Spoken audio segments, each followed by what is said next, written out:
اس میں ان کا نام مختلف رپورٹس میں مختلف لکھا ہوا ہے. یعنی ایک جگہ پہ اگر سمینہ ملک ہے، دوسری جگہ پہ کوئی اور نام ہے، تو جب رپورٹ میں نام مختلف ہے تو پھر شک تو اٹھے گا.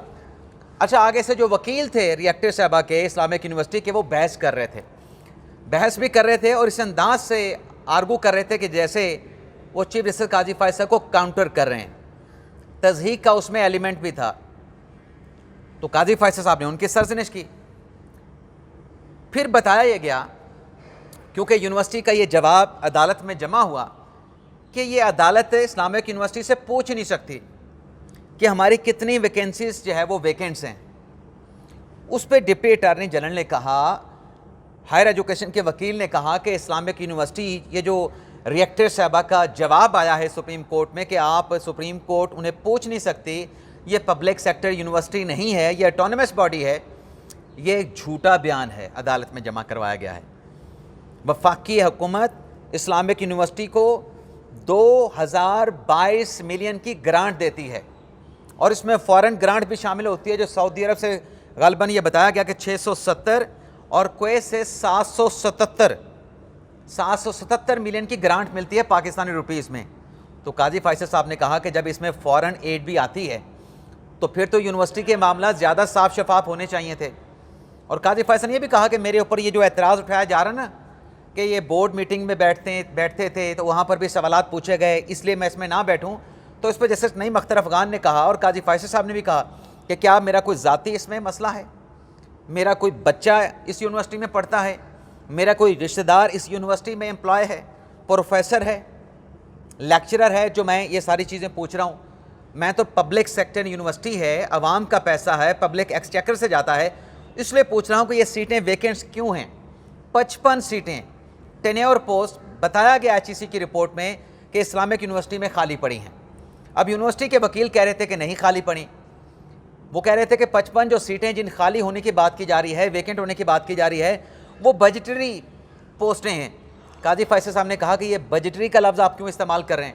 آپ نکال کے بتا دیں کہ جو پروفیسر کی سیٹیں آپ بتا رہے ہیں کہ تمام کی تمام فل ہیں، آپ وہ سیٹوں کی لسٹ نکالیں اور بتاتے جائیں کہ یہ سیٹ ہے، اس پہ فلاں بندہ کام کر رہا ہے. آپ اس کا نام بتاتے جائیں اور سیٹ بتاتے جائیں، ڈیزگنیشن بتاتے جائیں. تو یونیورسٹی کے وکیل کے پاس کوئی جواب نہیں تھا. خاتون صاحبہ کو جب بلایا گیا، کیونکہ ایچ ای سی اور حکومت کے وکیل یہ بتا رہے تھے کہ یہ ویکنٹ سیٹس کے حوالے سے یا باقی معاملات کے حوالے سے جب بھی یونیورسٹی سے ریئیکٹر صاحبہ سے کوئی معلومات، کوئی انفارمیشن، کوئی ڈیٹا مانگا گیا، ریئیکٹر صاحبہ نے وہ ڈیٹا دینے سے انکار کر دیا. عدالت میں یہ بات ہوئی کہ کیا ریئیکٹر صاحبہ کو جب پبلک ان کو فنڈ کرتی ہے، عوام کے پیسے سے یونیورسٹی چلتی ہے، تو کیا یہ استثناء ان کو حاصل ہے کہ ان سے حکومت معلومات مانگے، وہ حکومت جو پیسہ دے کے یونیورسٹی کو چلا رہی ہے اس کو یہ معلومات دینے سے انکار کر دیں. تو پھر جب خاتون ریئیکٹر صاحبہ کو لایا گیا روسٹرم پہ، ویل چیئر پہ آئیں، تو ان سے جب پوچھا کہ آپ یہ معلومات کیوں نہیں دے رہی، انہوں نے کہا جی میں بیمار ہوں اور میں نے دوائی لے رکھی ہے، میرے پہ غنودگی چھائی ہے، مجھے آپ وقت دے دیں. تو قاضی فائصل نے کہا کہ انہیں یہاں سے جانا دیں، یہ ڈرامہ کر رہی ہیں. اچھا، یہ اس کے بعد تو وہ چلی گئیں اور حکومت سے قاضی فائصل صاحب نے کہا کہ حکومت فیصلہ کرے کہ ریئیکٹر صاحبہ کو رکھنا ہے یا نہیں رکھنا ہے. لیکن پھر قاضی فائصل صاحب نے کچھ صحافیوں کے حوالے سے بھی بات کی. قاضی فائصل صاحب نے کہا، نام کسی کا نہیں لیا، کہ جتنا مرضی آپ پراپوگنڈا کر لیں، کرائے کے لوگ رکھ لیں، ہم آپ کو ٹھیک کریں گے، یعنی یونیورسٹی کو ٹھیک کریں گے. جب ریئیکٹر صاحبہ کو وقت مانگنے پہ جانے کا کہہ دیا تو قاضی فائصل صاحب نے ناظرین یہ ریمارکس دیے، میں وہ ریمارکس آپ کے سامنے پڑھ دیتا ہوں اور اس کا تھوڑا سا میں انالیسس بھی آپ ناظرین کے سامنے کروں گا.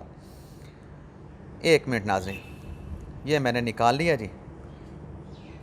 قاضی فائصل صاحب نے کہا کہ یہ جو خاتون ابھی باہر جا رہی ہیں، ان کے ساتھ 3-4 کرائے کے صافی، کو صافی بھی باہر نکلا ہے، میں بھی باہر آ گیا تھا. قاضی فائصل صاحب نے کہا کہ 3-4 کرائے کے صافی جا کے گالیاں دینا شروع کر دیں گے، گالم گلوچ کرو تو سب ٹھیک ہے. قاضی فائصل صاحب چیف جسٹس کو گالیاں دو، یہ بھی ٹھیک ہے، گالم گلوچ کرو.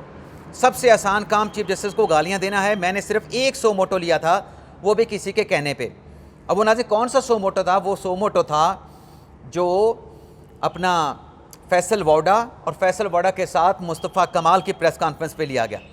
وہ قاضی فائصل نے کہا کہ کسی کے کہنے پہ لیا تھا. آج تک میں نے کسی کے خلاف کوئی کنٹیمپٹ کا نوٹس جو ہے وہ نہیں لیا. اور پھر ناظرین قاضی فیصل صاحب نے کیا کہا میں آپ کو بتاتا ہوں. قاضی فیصل صاحب نے کہا کیا ہم پھر توہین عدالت کا نوٹس لے کے جیل بھیجنا شروع کر دیں؟ یہ پراپوگنڈے کرنے کی بات کی جا رہی ہے, اپنے ولاگس میں یا اپنی رپورٹنگ میں گالیاں دینے کی بات ہو رہی ہے. قاضی فیصل نے کہا کہ لوگوں پر میڈیا پر ہائر کر کے گالم گلوچ شروع کر دی جائے گی. باہر کے ممالک میں بھی یونیورسٹی کے ٹرسٹیز ہیں, اگر ریکٹر بیمار ہے, کام نہیں کر سکتے, تو اپنا جو عہدہ ہے ان کو چھوڑ دینا چاہیے, ان کو کنٹینیو نہیں کرنا چاہیے اگر وہ بیمار ہیں. اور قاضی فیصل صاحب نے یہ کہا کہ کیا ہم نوٹس لیں, ناجائز جو ہے وہ فائدہ اٹھایا جاتا ہے.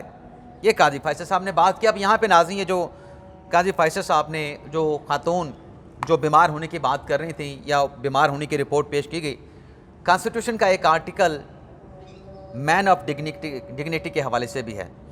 رپورٹ کو ڈسکار قاضی فیصل کر دیتے, لیکن میرے خیال سے وہ جو بھی بہانہ کر رہی تھیں نہیں کر رہی تھی, قاضی فیصل صاحب کو ان کی ڈگنیٹی کا خیال رکھنا چاہیے تھا. اور جہاں تک صحافیوں کی بات ہے, گالم گلوچ کی بات ہے, انہیں جیل بھیجنے کی بات ہے, تو اس پہ میری انپٹ یہ ہے کہ اگر کوئی صحافی پراپوگنڈا تو کرتے ہیں قاضی فیصل کے خلاف, یہ فیکچولی بات ہے, اور جھوٹا پراپوگنڈا کرتے ہیں, لیکن جنہوں نے گالیاں دی ہیں, جو گالیاں دیتے ہیں, میرے خیال سے کمرہ عدالت میں یہ ریمارکس دینے کے بجائے قاضی فیصل صاحب کو ان کے خلاف کنٹیمپٹ کی پروسیڈنگ کرنی چاہیے کہ جب ہم اس خاتون کی ڈگنیٹی کی بات کر رہے ہیں تو چیف جسٹس کی بھی ڈگنیٹی ہے, اس کا بھی عزت اور وقار ہے, اور اگر کوئی صحافی ایسا کر رہا ہے تو کنٹیمپٹ کے کیس میں اس کو بک کریں اور اس سے جواب مانگیں. اس طریقے سے کمرہ عدالت میں بیٹھ کے, کیونکہ اس میں جو باہر گیا اس میں بھی شامل تھا اور ہمارے ساتھی بھی شامل تھے, میرے خیال سے ڈگنیٹی کو دیکھتے ہوئے اس خاتون کی, قاضی فیصل کو ان کے بارے میں بھی نہیں کہنا چاہیے تھے, اور جو صحافی گالیاں دیتے ہیں جس نے بھی دی ہے اور ایسا پروپیگنڈا بھی کیا ہے جو ناقابل برداشت ہے, اس پہ قاضی فیصل صاحب کو اپنا جو اختیار ہے کنٹیمپٹ آف کورٹ کا اس کو ایکسرسائز کر لینا چاہیے, بجائے اس کے کہ آپ کمرہ عدالت میں بیٹھ کے ایسی بات کریں. ایک تو ناظرین یہ معاملہ ہوا. اس کے علاوہ ناظرین پریکٹس اینڈ پروسیجر قانون میں ترمیم کر دی گئی ہے, صدارتی آرڈیننس صدر صاحب نے جاری کر دیا ہے, اور اس صدارتی آرڈیننس کے بعد اب جو پریکٹس اینڈ پروسیجر کمیٹی ہے اس کی کمپوزیشن چینج ہو گئی ہے. اب کمپوزیشن کیا ہے؟ کمپوزیشن یہ ہے کہ اب اس کمیٹی میں چیف جسٹس ہوں گے, چیف جسٹس کے ساتھ سینئر پیونی جج ہوں گے, اور تیسرے جو رکن ہوں گے کمیٹی کے, اسے نومینیٹ چیف جسٹس پاکستان کرے گا, چیف جسٹس سپریم کورٹ کرے گا.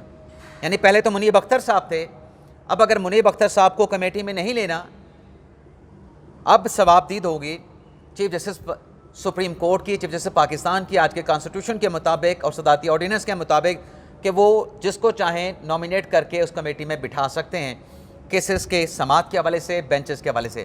اور اس میں ایک اور نقطہ بھی شامل کیا گیا ہے کہ سب سے پہلا کیس جو ہے سیریل پہ جیسے آتا ہے اس کو پہلے سنا جائے گا, اگر اس کو پیچھے دھکیلنا ہے, اس کو نہیں سننا, تو اس کی ریزننگ دی جائے گی کہ کس وجہ سے نہیں سننا, اور پھر ٹرانسکرپٹ تیار ہوگا کارروائی کا اور ریکارڈنگ بھی کی جائے گی. یہ ساری چیزیں جو ہے اب اس میں شامل کر دی گئی ہیں. ظاہر سی بات ہے جو ریکارڈنگ اور ٹرانسکرپٹ کی بات ہوئی ہے اس کا مطلب ہے کہ کمیٹی میں کچھ اچھا نہیں چل رہا تھا, اس وجہ سے اب شفافیت کے لیے ریکارڈنگ اور اس میں اس کا ٹرانسکرپٹ بھی ڈال دیا گیا ہے. ایک تو ناظرین یہ ڈیولپمنٹ ہوئی ہے. اب اس کے بعد جو آرٹیکل 184(3) کے کیسز ہیں یا اور کیسز ہیں, اس میں میرے خیال سے آئندہ آنے والے دنوں میں جو پینڈنگ سپریم کورٹ میں پڑے ہیں آپ کو بڑی خبریں دیکھنے کو ملیں گی اور سننے کو ملیں گی. اس کے علاوہ ناظرین جو مخصوص نشستوں کا معاملہ ہے اس پر الیکشن کمیشن آج بھی فیصلہ نہیں کر سکا, اور پیر تک الیکشن کمیشن کا اجلاس چلا گیا ہے, لیکن اسپیکر قومی اسمبلی ایاز صادق صاحب کے آفس نے, سیکریٹریٹ قومی اسمبلی نے نئی پارٹی لسٹ جاری کر دی ہے, اور اس نئی پارٹی لسٹ کے مطابق جو مخصوص نشستیں تھیں 15 مسلم لیگ نواز کو مل گئی ہیں, 5 پیپلز پارٹی کو مل گئی ہیں, اور قومی اسمبلی میں جو حکومتی اتحادی سیاسی جماعتیں ہیں ان کی جو تعداد ہے وہ 213 سے بڑھ کے اب 233 ہو گئی ہے. تو یہ ناظرین آج کا ہمارا ولاگ, آپ سے اجازت چاہتے ہیں اللہ تعالیٰ. اچھا جاتے جاتے ایک اور چیز بھی رہ گئی, اور جو پی ٹی آئی کے لوگ تھے جو سپریم کورٹ نے 39 اور 41 کو بائیفرکیٹ کر دیا تھا کہ 80 میں سے 39 پی ٹی آئی کے ہیں, 41 آزاد ہوں گے. اب جو نئی پارٹی لسٹ جاری ہوئی ہے اس میں 80 کی 80 جو لوگ ہیں وہ سنی اتحاد کونسل کے ڈکلیئر کر دیے ہیں.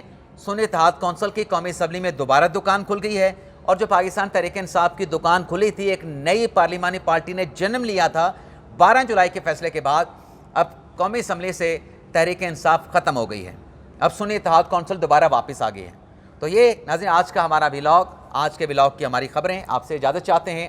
اللہ تعالی ہم سب کا حامی ناصر ہو. اپنی دعا میں یاد رکھیے گا. اللہ حافظ.